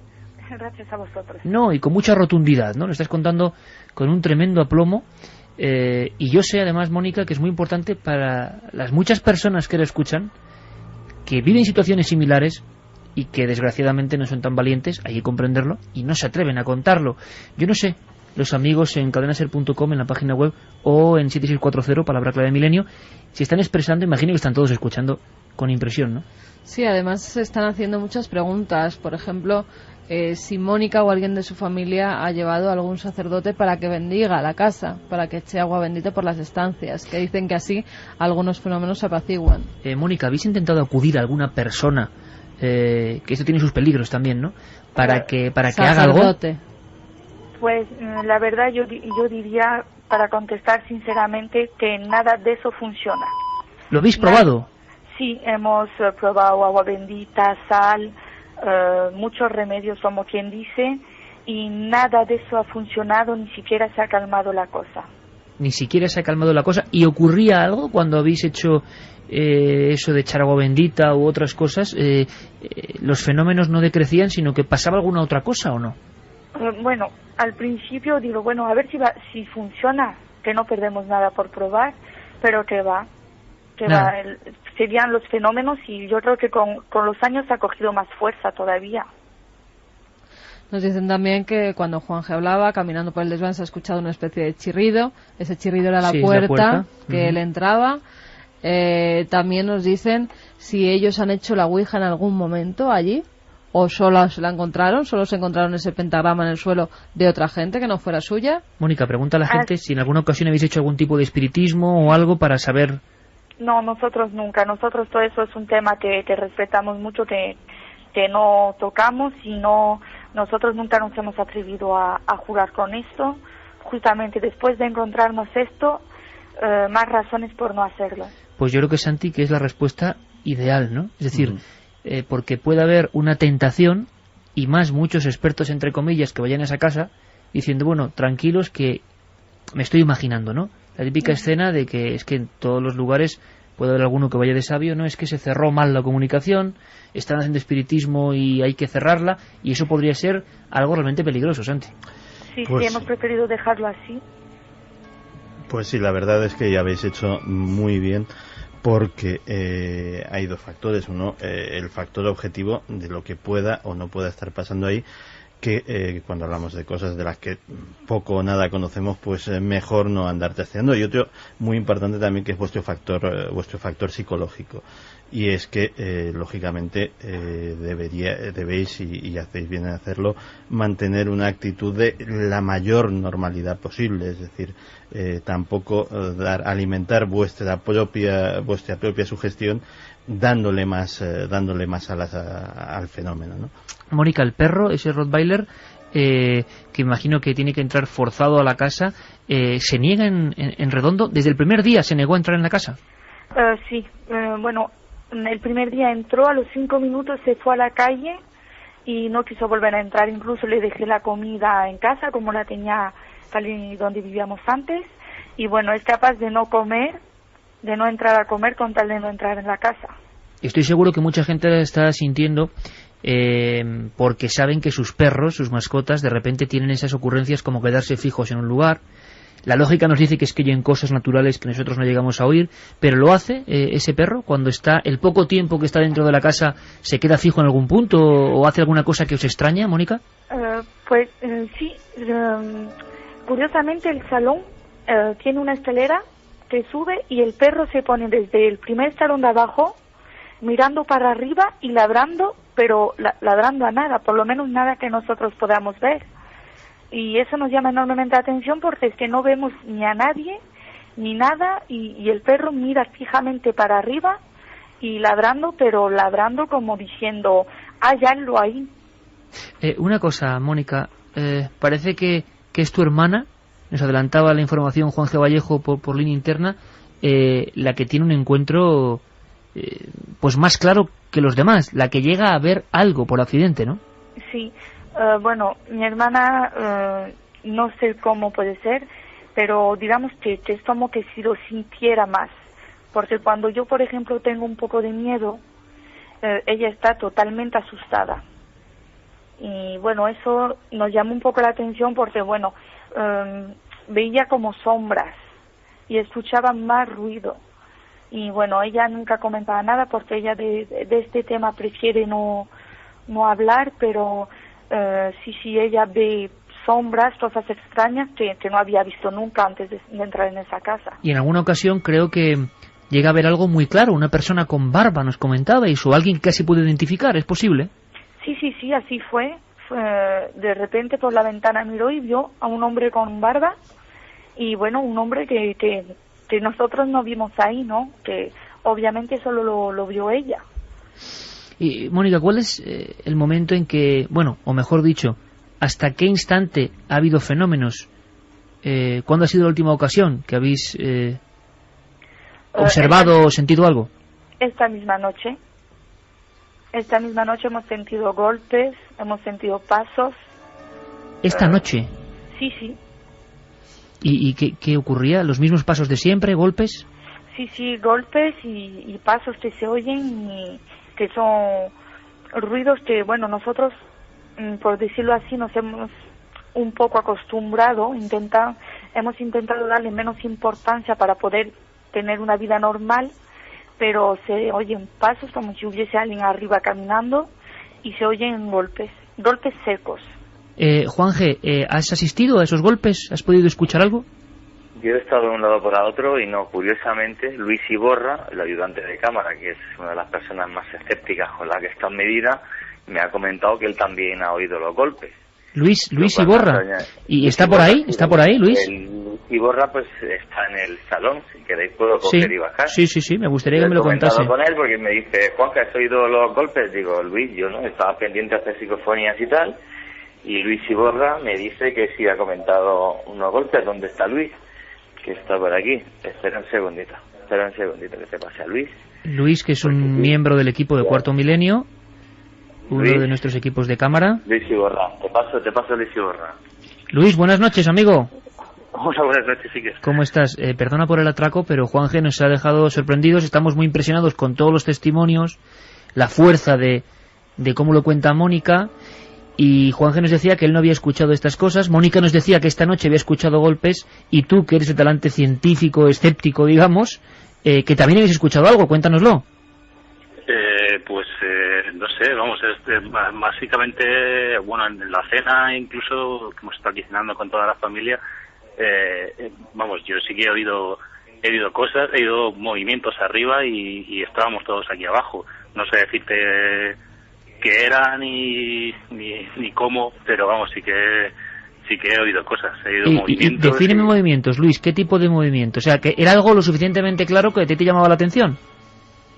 Sí, o sea, incluso algún movimiento de muebles o algún paso.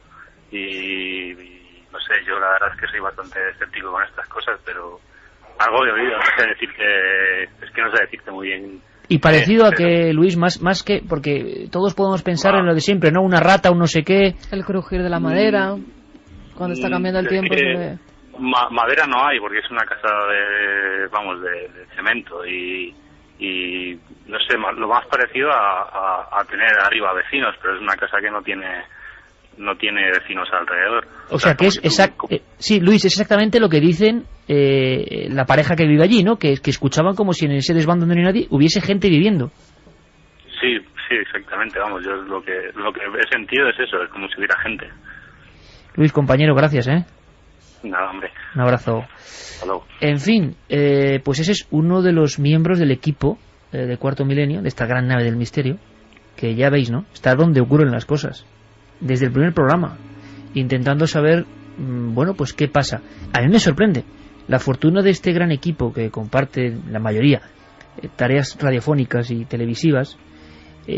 Algún día contaremos secretos. Es que somos, como dice Santi, cada uno de su padre y de su madre, cada uno con una posición sobre estos temas diferente, ¿verdad? Sería absurdo tener un programa donde todo el mundo crea lo mismo. Es que hay gente que cree, que no cree, todos con la absoluta objetividad cuando están en un sitio. Por eso me sorprende que sea precisamente Luis el que afirme esto, ¿no? Juanje, ¿estás por ahí? Sí, estoy aquí. Además, oye, me ha sorprendido, me ha sorprendido mucho. No solo eso, sino que estábamos en la cena, como te comentaba Luis, y yo, pues, hablando, que sabéis que tengo ese defectillo, que hablo demasiado cuando estoy cenando, pues yo no he oído los ruidos, y de repente Luis ha comentado, ¿habéis escuchado los ruidos? Que también ha escuchado a Mónica y tal. Digo, chicos, lo siento, yo no he oído nada. ¿Se oye el perro ladrando de fondo? ¿Qué? ¿Se oye el perro ladrando de fondo? Sí, el perro está ladrando. A ver. El perro está ahora mismo fuera ladrando, sí. Si me acerco a la ventana se escuchará más. Él está fuera. No, ese no es el Rottweiler, no, el ladrido del Rottweiler te aseguro que no es ese. Es mucho más grave que ese. Ese es otro perro que habrá por ahí fuera. No, el Rottweiler cuando ladra es un ladrido mucho más profundo. Juanje, las pruebas que habéis hecho de momento, porque hay que decir una cosa, que también la pareja, el esposo de Mónica, ha vivido, prefiere no comentarlo, pero ha vivido también exactamente igual estos acontecimientos, ¿no? Sí, que de eso puedo pasar con Zeus, que además es militar y una persona de toda confianza, y que os comente también lo que él ha vivido. Además, te comentaba antes, y él presenció una noche en la que tuvieron que llamar incluso a la Guardia Civil. Pues me gustaría mucho conocerle. ¿Me lo pasas, Juanje? Pues te paso ahora mismo a Zeus y que te cuente su experiencia. Te paso ahora mismo a Zeus. Espera un segundito, te paso a Zeus, ya estás con él. Zeus, buenas noches. Buenas noches, Iker. Primero, muchas gracias porque ha sido la persona clave, ¿no? Que ha hecho que conozcamos esta historia. Nos estamos quedando muy impresionados con mucha gente, imagino, que sintoniza la SER en cualquier punto de España y del mundo por repito, ¿no? Por la enjundia de lo que estamos escuchando. Una cosa, gente absolutamente normal, gente que no tenéis nada que ver con el espiritismo ni con creencias extrañas y que os encontráis con eso, ¿no? ¿Cuál es el día? Les lo comentaba a tu esposa. ¿Cuál es el día en que tú te das cuenta que eso realmente tiene poco de explicable? Pues bueno, es que esto viene de un tiempo atrás, ¿no? Y bueno, yo recuerdo que hace pues relativamente poco estábamos aquí una noche, ¿no? Y estábamos todos ya durmiendo y de repente pues oímos como el ruido de los vasos, platos y demás se caían al suelo, ¿no? Vasos y platos de cristal. Sí, vamos, estaba la vajilla y los vasos pues hecho añicos en el suelo. Y claro, bajamos, ¿no? Porque pensamos que hubiera podido ser alguien que hubiera entrado a casa por la ventana y tal, y no había nadie. Salimos afuera tal, y tampoco había absolutamente nadie. Y ese día ya, claro, le cogisteis un respeto. Oye, lo de los animales, imagino a ti con un Rottweiler poderoso ahí fuera, ese miedo de los animales y sobre todo de ese perro fiero y acostumbrado a defender, ¿no? Te llamaría también mucho la atención. Pues sí, porque es un perro bastante grande, ¿no? Entonces un perro que así de ese tamaño y de esa raza que tenga ese miedo a entrar y tal, pues impresiona bastante. Y luego aparte del perro, pues tengo mi gato también que pues de vez en cuando, ¿no? Le da por en mitad de la noche empezar a ponerse nervioso, ¿no? Se le eriza el pelo y empieza a dar vueltas por todos lados y tal. Y bueno, eso impresiona bastante porque yo, según mi opinión, es que está sintiendo algo que yo no le doy explicación, vamos. ¿Y cómo es eso de que un día tenéis que incluso llamar a la Guardia Civil? Sí, pues la noche aquella en la cual se cayó la vajilla y los platos y tal, pues llamamos a la Guardia Civil porque a nosotros nos resultó que había entrado alguien a casa, porque es que no era normal, pero claro, no, la Guardia Civil vino, estuvo por la zona, estuvo mirando lo que es el campo alrededor de la casa y tal, y no había absolutamente nadie, ni restos de que hubiera entrado nadie, ni nada, vamos, no había nada. Caramba. Santi, yo creo que es un caso con tantos elementos que pocas veces hemos visto, no solo los testimonios, sino tan diferente cantidad de fenómenos, ¿no? Llantos del niño, el niño no llora y se coge por el interfono, pasos, cristales que se rompen, perros que no quieren estar ahí dentro, visiones, elementos de espiritismo, vamos a llamarlo así, popular, en el lugar antes de que ellos lleguen. No, la verdad es que es... trasladando de la ufología a estas lides el título de una gran obra, es un caso perfecto, es decir, estamos ante, yo creo que una variedad de elementos muy desconcertantes. Yo personalmente me quedo con el comportamiento de los animales, de seres que tenemos que recordar que su capacidad de ver en el espectro lumínico es mucho mayor que la nuestra, de oír frecuencias que nosotros no podemos oír. Un perro puede simplemente con su sentido del olfato sustituir nuestro sentido de la vista. Él puede oler más cosas que nosotros vemos y evidentemente algo extraño sucede ahí, y estoy impaciente porque Juanje vuelva con los resultados. Yo creo que debería, que lo va a hacer, ¿no? Es un consejo inútil, porque él ya de antemano lo va a hacer. Debería hacer algún tipo de experiencia psicofónica en ese desván, en algún tipo de comprobación, porque desde luego ya sería la guinda del pastel, o sea, sería justo lo que faltaba, ¿no? Juanje, ¿qué pruebas estáis haciendo o se han hecho ya?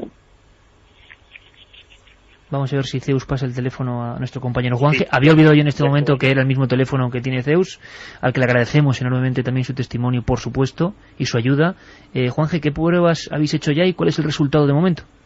De momento las pruebas psicofónicas, bueno, pues escuchar un par de pasos y un susurro, una voz prácticamente inaudible. He hecho pruebas psicofónicas, tanto de psicofonías normales, y utilizando el aparato de radio en el que se apreciaron hace años esos lamentos, esos lloros, pero bueno, ya te digo, no hay ninguna prueba clara psicofónica que yo pueda decir a la audiencia que realmente me dice una voz clara algo o un mensaje de algo. ¿Hay algún lugar, Juanje, nos pregunta mucha gente, que te haya llamado la atención especialmente de esa casa? ¿Algún lugar en especial? El desván, sí. El desván no sé qué tiene, que cuando subes arriba notas como que si el ambiente fuera diferente. Sé que es algo completamente subjetivo, no tengo otra forma de explicarlo, pero sí, el desván no sé qué tiene, pero que tiene algo, no sé, lúgubre, desapacible, y vuelvo a decir que es una instancia completamente reformada y en orden, pero no sé por qué, pero sí que da esa sensación desapacible. Entonces es lo que no deja de ser curioso, cuando además el foco de todos los ruidos de la casa sea ese. Luego también me ha llamado mucho la atención pues el tema de Rottweiler, porque yo por casualidad también tuve uno y sé la valentía de estos perros. El hecho de que el perro no quiera entrar aquí y no suba la escalera, cuando vivía con Mónica en Francia y tenía esa vida tan sumamente normal, pues es una cosa a la que yo no le encuentro explicación alguna. Juanje, hay en ese desván que tanto te llama la atención, aparte de esa sensación subjetiva que es muy valiosa, algún elemento objetivo desde el punto de vista de alguna mancha extraña de humedad, alguna variación de temperatura con el resto de la casa, o en ese sentido es completamente nada, Santi, yo no he sentido ahí, o sea, no hay una mancha de humedad, ni un sitio que te pueda decir justo en este punto veo algo extraño o algo en el suelo o algo en el techo, nada, es el desván en sí entero, vuelvo a repetir que está completamente reformado y no tiene un aspecto tampoco especialmente lúgubre ni nada parecido, pero en el que uno tiene esa sensación, bueno, pues de desazón, en la que se siente como incómodo, o como el susto que me he llevado ahora sin querer darme los Zeus al ir subiendo arriba en la oscuridad y sentir unos pasos que no era arriba, que eran detrás mío. Juanje, te preguntan si ha muerto alguien en esa casa. ¿Se ha pasado algo en esa casa? No, si ha muerto alguien, preguntan. Aquí sí, falleció la abuela de Mónica, falleció en esta casa. Pero en cambio la figura, la sombra que ven en algunos de los casos es una figura masculina. La figura, no sé, que te responda Mónica si eran masculinas o femeninas, no lo sé. Mónica, la muerte, digamos, porque claro, todo el mundo ya, para finalizar esta aproximación a lo que está pasando en vuestra casa, y espero que las investigaciones nos arrojen algo, en imagen, en sonido, en lo que estéis haciendo, pero ¿ocurrió algo triste dentro de esa casa? ¿Una muerte fue natural? ¿O puede haber algo en la historia de esa casa que, no sé, que sea extraño, especialmente extraño para vosotros? Bueno, pues yo sé que mi abuela falleció en esa misma casa y bueno, ella estaba enferma y bueno, yo sé que falleció ahí, pero bueno, la sombra, por ejemplo, que ve mi hermana, que nosotros, por ejemplo, no podemos ver, pues no tiene nada que ver con ella, porque se ve como una silueta de una persona, ya no podría decir yo si es un hombre o una mujer, pero no tiene cara, es como si no tuviera rostro. Se ve una silueta de una persona, pero sin más, y cuando le intenta mirar a la cara a ver si consigue ver algo, no tiene rostro, es como negro, un fondo oscuro. ¿Por qué la gente, o habéis encontrado personas que cuando la casa estaba abandonada y hacían ese espiritismo, esas cosas, algún vecino os ha contado si ocurrieron otros hechos antes, cuando no había nadie en esa casa? No, cuando no había nadie no, pero un día pasó una cosa bastante extraña, pues que vino una amiga que tenemos en común, una amiga de mi madre, y bueno, cuando vino a casa y fue al baño, pues por la misma ventana vio un hombre con barba, es decir, el mismo hombre que vio mi hermana pocos días antes. ¿Y hay alguna historia de algún hombre con barba en la vecindad importante, alguien que muriese, no digo en la casa, sino en el entorno? ¿Sabéis algo? ¿Quién habéis imaginado? ¿Quién podría ser? Según lo que nos han dicho unos vecinos, la gente del pueblo, pues dicen que en el mismo campo donde está situada la casa había un pastor que se sentaba pues todo el día ahí con sus ovejas y bueno, se pasaba todo el día ahí y sentado en una piedra a la época y bueno, dicen que es lo más parecido a un hombre barbudo que haya podido estar ahí. De verdad que sin palabras, ¿no? O sea, toda una serie de historias que tenemos que ir investigando. Es importante que haya esa calma, aunque es difícil, ¿no? Porque vosotros no es una segunda residencia, no es un lugar donde podéis optar ir o no ir, es vuestra casa a diario. Exacto, bueno, de momento es el único domicilio que tenemos, donde tenemos que vivir día a día. Bueno, vamos a ver si todas las pruebas que podemos hacer nos dicen algo, porque ninguna fotografía, ninguna filmación, algo hecho en esa casa, aunque sea por accidente, ¿no ha salido nada extraño en ninguna foto captada ahí dentro? No, nunca. Nunca. Bueno, pues yo creo que de momento es un caso de los más inquietantes que nos hemos encontrado, que desde luego estamos seguros que no hay ningún peligro, es lo único que podemos decir, para las personas que ahí están, para Zeus, para Mónica, para sus buenos amigos, para su familia, seguro. Es algo que ocurre por algún sentido que se nos escapa, tendrá que ver con los rituales que han hecho ahí, por qué en ese lugar. Vamos a intentar descubrir algo más, vamos a intentar investigar y arrojar algo de luz, pero ante todo calma y sobre todo, de parte de todo el equipo de Milenio 3, no podía haber empezado mejor la temporada con gente tan seria, tan amable, tan dispuesta como vosotros. Mónica, Zeus, os mandamos un abrazo grandísimo y esperamos a ver si tenemos pruebas dentro de poco. Un abrazo muy fuerte a los dos, gracias. Muchas gracias y enhorabuena. Gracias. Gracias. Juanje, a ti y a todo el equipo, como siempre, compañero, desde luego que el caso merece la pena, ¿eh? Y te esperamos muy pronto por aquí, para que nos cuentes trozos de historia. Sigue investigando y desde luego, si de aquí a las 4 de la madrugada y cualquier novedad, Juanje, cualquier novedad de cualquier tipo, línea interna, nos llamas, te damos paso de inmediato, ¿te parece? Me parece perfecto, Iker. Muchísimas gracias, como siempre. Gran trabajo, amigo, un abrazo. Un beso. Un abrazo, un abrazo.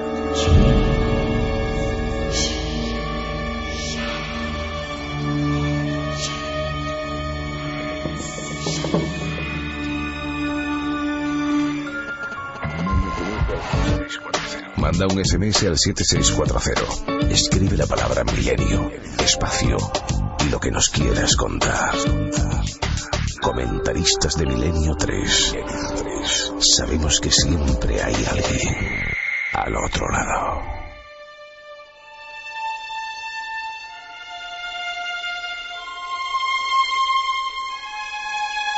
Esta noche es intensa, amigos, ¿verdad? Estamos a punto de otra conexión. Y como siempre, ese atención, atención, ¿no?, que me decían en la cadena SER. 19 de septiembre, repito, porque la gente se incorpora incluso a estas horas. 19 de septiembre, Madrid en vivo. Muy atentos a las webs, ikerjimenez.com, cadenaser.com, y a la emisión durante estos días de la cadena SER. Iremos dando todo lo que Madrid sepamos. En todo vivo lo que y la nave del misterio en vivo en Madrid. En vivo.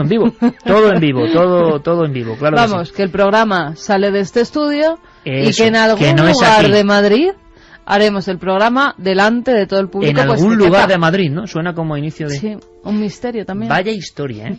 Vaya historia la que hemos vivido. Estamos a punto de otra conexión. Me dice Carlos Largo con la mano que hay algún problema. ¿Qué piensa la gente de lo que he escuchado? Pues mira, Miguel Ángel nos dice que nos está escuchando en directo por internet desde aquí al ladito de París. Estoy trabajo nocturno en un inmenso y antiguo hospital psiquiátrico que sirvió como hospital de guerra a las tropas durante la Segunda Guerra, con algunos pabellones hoy abandonados que guardan sus historias misteriosas. Un abrazo para todo el equipo y no cambiéis. Buen lugar para escuchar. Madre mía. Ahora a la vuelta vamos a seguir investigando porque mira, sí que entra la conexión, Carmen, y es Nacho Ares.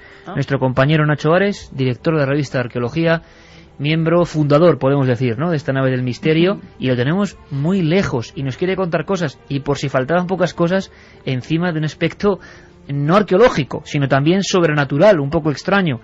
Está en el otro lado del mundo, nuestro compañero Nacho. Buenas noches, amigo.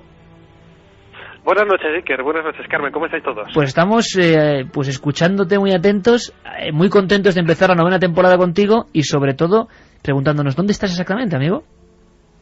Pues mira, ahora mismo me encuentro en el Club Español en Montevideo, la capital de Uruguay.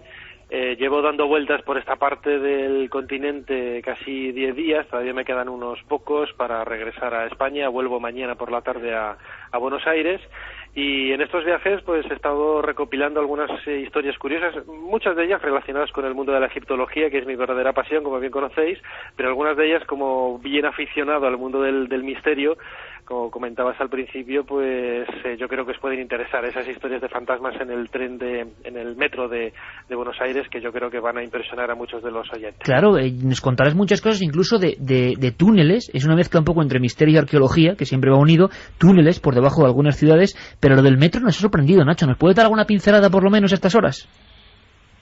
Hombre, hay una línea que está repleta, podríamos decir incluso de leyendas urbanas, ¿no? Porque todo este tipo de comentarios, este tipo de avistamientos comienzan con una aparición un tanto sospechosa o un tanto endeble desde el punto de vista del testigo, pero que luego va creciendo y se forman verdaderas historias realmente curiosas, ¿no? Quizás la línea de la que vamos a hablar luego con más detenimiento es la línea A del metro de Buenos Aires, en donde hay 4 estaciones, todas ellas seguidas, que cada una de ellas tiene su propia historia de fantasmas y de hechos realmente insólitos y tremebundos, me atrevería a decir, que cautivan la imaginación de cualquiera que se acerca a montarse en sus vagones. Hay que pensar que gran parte de la red del metro de Buenos Aires ofrece un servicio bastante moderno, pero precisamente la línea A conserva unos coches de madera prácticamente muy avejentados. A mí me recordaba muchísimo a los coches que hay en los parques de atracciones en España, y que le da una idea y un sentido bastante insólito. Luego lo podemos escuchar. ¿Y cuál es la historia, por ejemplo, que a ti más te ha llamado la atención, Nacho? A mí lo que más me ha impactado es lo de los túneles, ¿no? Como bien comentabas, a mí realmente mi pasión es la arqueología, y yo conocí algunas historias de túneles subterráneos en ciudades sudamericanas como en Cuzco, y me he descubierto que en Buenos Aires también, ya desde la época colonial, desde el siglo XVII, hay algunas redes de túneles, la gran mayoría de ellas todavía sin explorar por las construcciones de viviendas modernas, que los cimientos han solapado y han tapado la continuidad de estos túneles, pero que encierran leyendas realmente curiosas, no solamente desde el punto de vista histórico, sino también de leyendas e historias no leyendas, verdaderas historias de piratas de los siglos XVIII y XIX, que es cuando se desarrolló gran parte de la red de túneles que cruza todo el subsuelo de la ciudad de Buenos Aires, la capital de Argentina. Desde luego que Nacho está llevándose en su mochila particular un montón de historias. Creo que hay un poquito de retorno, alguna sensación un poco extraña. Podías casi en titulares, aunque sea Nacho, y ampliaremos en futuras semanas. Bueno, te veremos en Madrid en vivo el día 19, seguro. Pero casi en titulares, como tú sabes, oye, una historia de un fantasma de este metro, ¿cuál podría ser? Así para dejarnos con inquietud justo ahora que vamos a la siguiente hora. Pues mira, a mí la que más me impresionó es que en el año 1913, hacia 1913-1915, se realizó una serie de obras en la estación de Congreso, en la línea A del metro de Buenos Aires. Bueno, pues hubo un accidente, un hundimiento de tierras, y varios de los obreros, inmigrantes italianos, como la gran inmensa mayoría de los habitantes de la actualidad en Buenos Aires son descendientes de italianos o de europeos, pues fallecieron. Bueno, pues cuenta uno de los avistamientos que varios testigos, cada vez que se va la luz de los coches del tren al pasar por la estación de Congreso, ven una estación fantasma, y ven precisamente a estos dos obreros fallecidos en el accidente sentados en la estación, mirando con tristeza el paso de los pasajeros en esa especie de tren fantasma al que todo aquel que quiera subirse se puede subir en la línea del metro de Buenos Aires. Una historia casi sumida en el mundo de la leyenda que realmente pone los pelos de punta una vez que estás ahí en la propia estación y bueno, y convives un poco con la gente que a diario a cientos de miles pasan por la línea y te conversan este tipo de leyendas, ¿no? Pues el director de la revista de Arqueología, Nacho Ares, ni más ni menos, arqueólogo pero buscador también del misterio, que el misterio es casi todo, que esperamos esos sonidos. ¿Esto habéis escuchado o no? Son nuestras compañeras de las noticias que vienen ahora mismo para que estéis muy informados, pero es que ha sido justo cuando Nacho contaba esto, un crujido que parece, luego dicen que lo hacemos es profeso, ya que no es así. No, ha sido la puerta, Menos mal, porque esta noche es un poco de infarto, si sí, tenemos algún elemento así. Y sigue el infarto porque nos informaban por línea interna, el padre de Zeus, el testigo que estaba en la casa, ha llamado y esa casa está construida sobre un antiguo cementerio. Bueno, pues luego conectamos de nuevo con Juanje, quizá, para saber algo más. Menuda noche. Y tenemos mucho más. Nacho, un abrazo grandísimo. El día 19 en Vivo en Madrid. Un abrazo, compañero. Nos vemos. Un abrazo muy fuerte. Chao. Otro para vosotros. De verdad que menuda noche. No puedo decir otra cosa. Ahora las noticias, toda la información, claro que sí, hay que estar muy al tanto. Y volvemos con historias, ¿sabéis de qué? De una extraña, bueno, una especie de mesías, vamos a llamarlo así, que apareció en África.